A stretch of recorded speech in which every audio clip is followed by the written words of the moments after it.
Hey everybody, welcome back to Patchogue Firearms Restoration. Just sitting here this morning, gonna make you a video about checkering tools. Figured I'd start off with a deep draw on a cigarette, swig of coffee, relax because I hate talking to myself down here in my shop looking at this camera. Making YouTube videos is not easy. Anyways, checkering tools. So the first set of checkering tools I bought was a Gunline leader set. Came with 4 tools. Came with a single line 60-degree cutter, a 90-degree finishing cutter, a double line spacer, and a bordering double line finish tool, as well as a checkering gauge, plastic checkering gauge. I found these tools to be very, very challenging, very frustrating. Turns out these tools from the factory not so sharp, and for $149 I was very frustrated.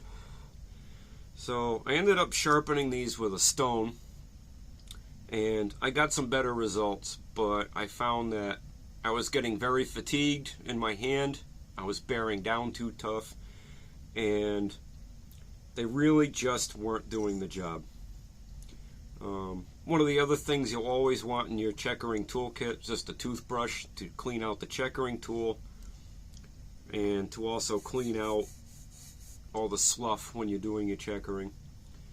The next tool that I bought to help me along on my journey here was a set of magnifiers.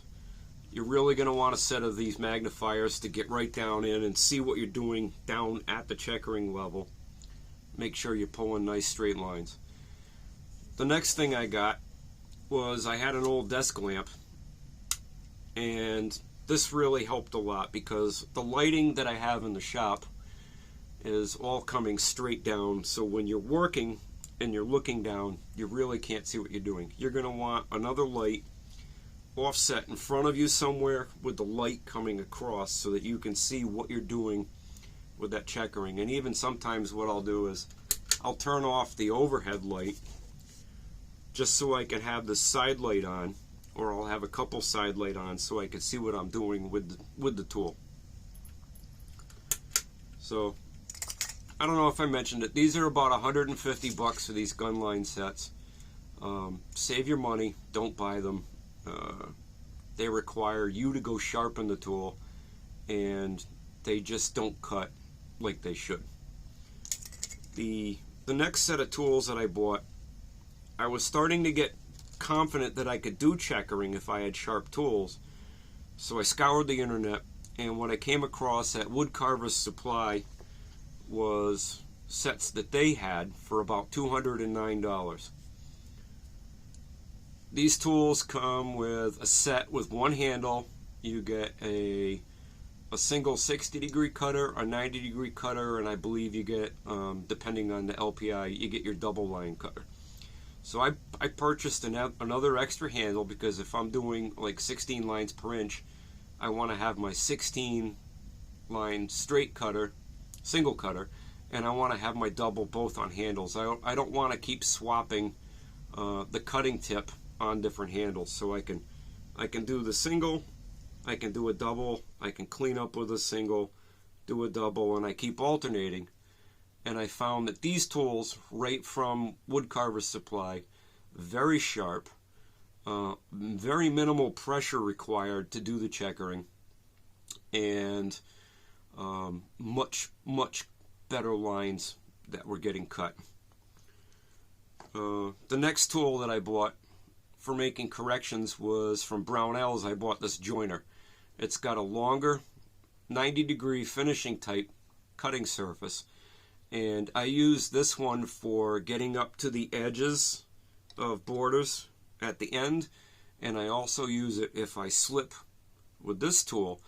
I use this to make corrections because it fits along a longer, about almost an inch of cutting surface, and it'll fix a line if I slip out a little bit.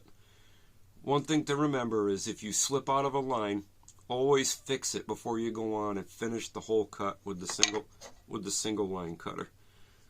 One of the other things that I use, if the checkering on any particular stock is almost non-existent anymore, is I'll use a piece of tape to give me an edge to start on. I'll lay it where the line should be. Make sure it's right in there, set it down really good. And this allows me to bring my tool over and get it right up to the edge of that tape and then make the cut along the tape with that edge as a guide. If you use the painter's tape as a guide, the one thing I found is after you make that cut, you'll damage the edge of the tape. If you want to do the next line over the same way, take this piece off, discard it, get a new piece of tape off the roll, and then do your second line with a new piece of tape for a guide. You go through a lot of tape, but it does make for a good crisp guide, and it stays in place while you're doing it. So that's what I got for you guys and gals this morning. Just a few of the tools that we're going to be using. For practice, I don't recommend you just grab your prized old gun that you want to refinish the checkering on. Like in one of my previous videos, what I do is I go out on eBay and I look for cheap checkered gun stocks that are in poor condition, and you can get them for 30 or 40 bucks plus shipping if you look around enough. Sometimes you can even find lots of stocks. A couple of them will be checkered, couple won't. If they're not checkered good, you can try the whole full checkering pattern on your own. Use them for practice pieces before you go hit your good gun. Don't ever just think you're going to take and just dive into checkering and do good. Some of you will. Some of you are just natural born artists and you got talent with woodworking. I don't. There was a huge learning curve for me. It took months. The results were worth it. I've done some pretty cool projects like the 16 gauge where I put about 30 to 40 hours into recheckering this front piece, this foregrip, and about another 10 or 15 hours on the main stock itself, and then the end results just came out great. Like the checkering pops, it's got nice diamonds on it, the borders are well defined. I was very happy with how this project came out. But before I touched this piece, this old gun, I did practice pieces like this one. I did this side, I finished it, I checkered it, and came out pretty good. Now I still have this side to practice on, which is what I'm going to show you guys and gals in episode 2.